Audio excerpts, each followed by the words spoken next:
I'm not seeing it stream. Mercy.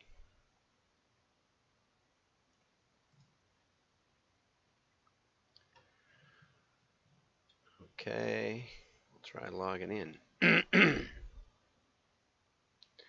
No sound. There it goes, I think. Now it's spinning at least. Wanted me to relog in.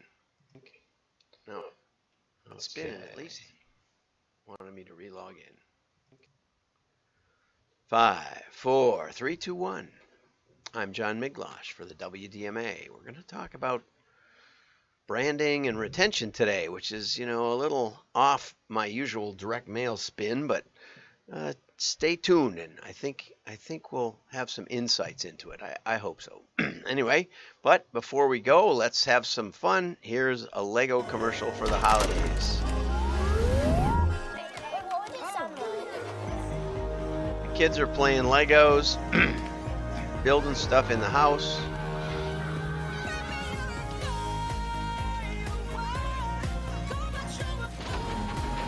And here comes Katy Perry with the tractor they built. And they're running it, but they have no windshield to see where they're going. Looks like to me. There's an old white guy. And because of that, they run over the kid's sandbox. And then Iron Man gives him a push or something. I don't know that the plot line is very solid, but now they're giving away toys. But if you've looked up Legos lately, they don't give them away. Okay, rebuild the world, Lego. Got it? Okay, good. Okay. Now we'll get over to the PDFs, and let me see where that takes me. Okay, there's the Katy Perry wears an outfit made of Legos, and Todd Wasserman brought that to our attention. Thank you for that. Everyone is awesome. I would have liked to have had her sing that song. I love that song. Everyone is awesome. Everything is cool when you're part of a team. I think that's really good. Perry is the first celebrity to be featured in a Lego Christmas campaign. Perry and her fiance Orlando Bloom are serious Lego enthusiasts who have a Lego room in their house, according to the New York Post. Wow, well then, it makes total sense. Okay, and it will run in 35 markets, and that's all we know. Okay, now this is from William Parker, who's Vice President of Client Strategy at Levend. Okay. And so he talks about how direct-to-consumer brands start by going direct-to-consumer as a niche, and primarily focusing on revenue growth and acquisition. And those things are easy to measure, short-term growth for growing the brand, but Les Bennett and Peter Field pioneered research in the value of a 2010 spend, where a 60-40 spend, focused on the idea that 60% should be sort of emotional and brand building. That Lego commercial was all about brand building. It's a classic example of not trying to acquire customers, but trying to show how fun it is to play with Legos. Though you probably won't get Katy Perry to come to your house. Okay, so it's easy. Many direct consumer brands don't have the budget or interest to spend 60% of their marketing dollars on brand growth. It's difficult to measure and understand. Whereas it's easy to just count the till every night and see how many new orders came in and from how many new customers. Okay, so but what happens is that you can go after the low-hanging fruit for a certain amount of time, and there will be no low-hanging fruit. And in a sense, you're marketing to a moving parade. So there's new customers for almost everything. There's new customers coming into the market and other customers going out of the market. But of course, each brand is quite different. And so what Peter says is you should slowly test. Is it William Peters or Peter Williams? William Parker. I always say, I'm thinking Peter Parker is what I was thinking. Okay, test into larger mass reach media channels. So you should slowly test. And what does that mean? How do you do that? And that's a webinar in itself. And I have actually done a webinar or two on attribution and measurement. But the way you ease into it is you can analyze the current buyers. Now that is fraught with danger, because if you've been going after the low-hanging fruit and you only know what Facebook tells you about who your customers are, you don't know who the offer was exposed to. Not really. Okay. And so when you profile your customers, you can look at geodemographic variables. You can get a profile done probably almost for free, but until you know who saw and rejected your offer, you don't really know what you've been getting. You don't know who's really indexed to be you don't know really where your hotspots are. You think you do, but if you've been pounding one geodemographic, the opportunity might be in other places. Okay, you want to what Williams says is you want to find which types of people over-index in purchasing the product compared to the population at large. So you take population statistics, but again, your advertising, probably with Facebook especially, is going to be skewed not to the total population, which means that if you find a hotspot, until you control who sees your offer, you don't really know who's over-indexed. And I did work with a blood center in Kansas City, and they did a profile, and the profile came back that all their blood donors were essentially wealthy women, or you could even say wealthy white women in terms of the geodemographic profile. That's what it basically said. And that seemed odd to me because, blood is blood, sort of, and you should be able to get a pretty broad cross-section. And I asked him, well, where have you been advertising, for the blood center? And it may have been donations of either money or blood. Again, still should be pretty much across the board. And they said, well, we really like to do we really like to do real estate magazines, because the board of directors then sees the ads and then they know we're doing something. Okay, and that's not an invalid reason to advertise, is so the board sees it. But what they've been doing is already skewing their marketing all toward high upscale women, and so it's not a surprise that's where the donations come from. So if you're going to compare your buyers to the population at large, you need to have an extra piece in there that says, well, what population have we been marketing to?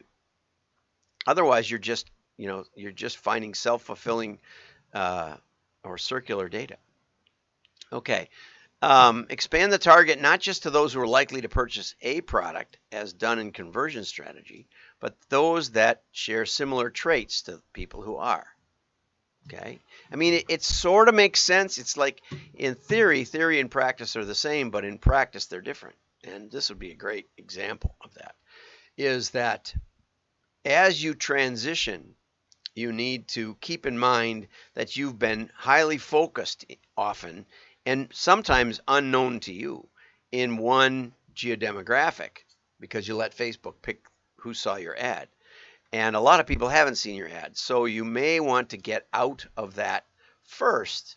And it says, and so Williams says, yes, even performance brands can find success in TV. Now, I wouldn't say TV is the best place to gather information.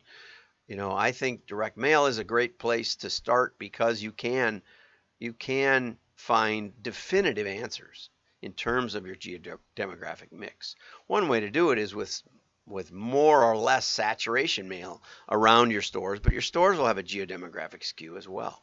So it is a little more tricky than it makes it sound, okay? But the next thing that you want to do is move from logic-based messages over to emotive ones. Logic teaches people to look for short-term price, deals, promotions, or features, and fails to drive an irrational love of a brand. And I think that is a really, really good point that William makes. Okay, big brands capitalize on impulsive buying, not just a transactional relationship. So William says, find a non-rational reason to love the product. Okay, so Legos basically says imagination, and then they sell the sets that leave almost all imagination out of it, but it doesn't matter. That's the way they're selling it. So McDonald's chirps that they're loving it. I think that's an old campaign, but okay. Nike says just do it. It doesn't say our sneakers are better than anybody else's. And the measurement gets a lot more difficult. You know, you again, mail has the advantage that you can test any geodemographic group and do holdout tests. So you can say, well, here's the ones we would have mailed. We could have mailed all of these. Let's mail only 90% and see what kind of orders we get from the others that we don't mail. And you can thereby understand the causal incremental force of the brand and the geodemographics. And you can actually see what's going on in a way that you can't in mass media. Okay, so then Jen Kling writes in Adweek, marketers are obsessed with acquisition, but what about retention? And this is always a good thing to think about because acquisition is an expensive business, and we act as if the new customer is better, and in some cases it is. I mean, one of the things we found with Cabela's was that people would often do like a test order, a small dollar value order. Same thing was true with Musician's Friend. They might be getting into a hobby. So we could see people that would go from a beginner guitar into much more expensive and a wider range of equipment. We see that also in the hunting and fishing, where they would place like a small order, and then they would, like myself, you know, my wife asked me, how much is hunting going to cost to get into? And I said, well, I bought this camo outfit for $25, and the license was about $25, so I think I'm done. Thousands and thousands and thousands of dollars later. But you know what? I haven't really bought anything. I haven't really spent any money on hunting really in the last few years because I have everything I can think of that I need, and you can only carry so much into the woods. And so we did find that customers would tail off after a while, especially in a like a hobby or an interest category. Special interest, they would get started, and so new can often be better. On the other hand, when you're working on like furniture, and the initial order might be $10,000. You don't get those every day. You're not going to get them until they get a bigger place or something like that. So it depends a little on what you're selling. It depends a lot on what you're selling, right? And customers can get the feeling of, why am I penalized for having already committed? Another reason that mail is great is that you can often exclude your own customers from some special offers so that they don't see that you're marketing to a new market and you're maybe giving them a better deal.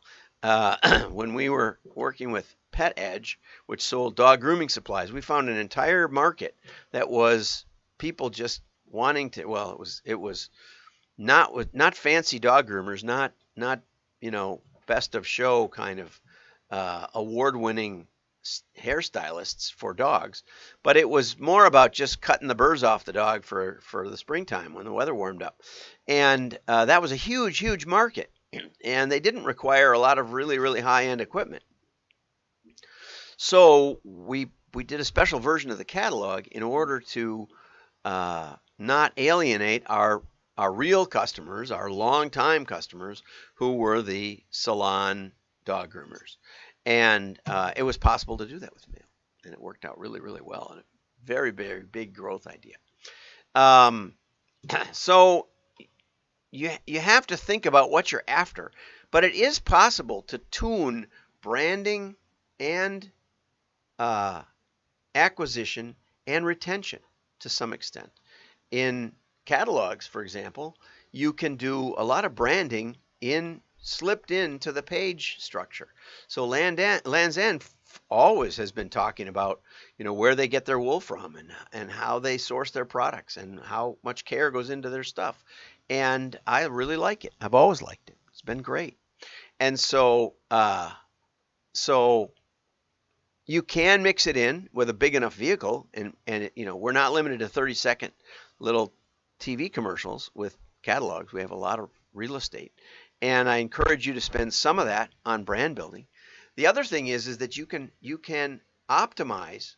You can by looking at like 5 years of P&Ls, splitting off the acquisition budget from the retention budget. How much, if you're a mail order company, it's easy because you can just take the circulation of the customer file to the prospect names. But you can actually tune that.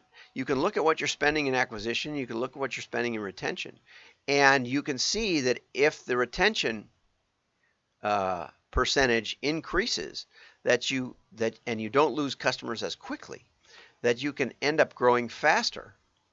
But there is a point of diminishing returns. When I worked with Lovesac, the president that was there when I came said, I think we can sell more products to existing customers and we don't have to find new customers. And that strategy worked extremely poorly because it got them away from their core product. Okay, and they didn't really have a big enough customer base to really know what was going on about even their particular offers. And so when we switched to a strategy of driving traffic to their existing stores, then growth took off. And so, none of this is obvious. I think that was what my mission was today. But the point is that you should be testing both. You should be doing both.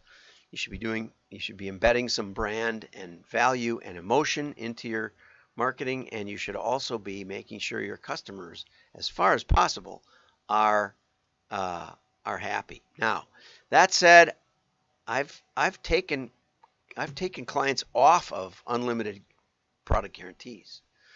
People can take advantage of those, and it isn't fair to your existing customers. So prioritize customer value and the value of customers. This article had the ring of something that was written by AI.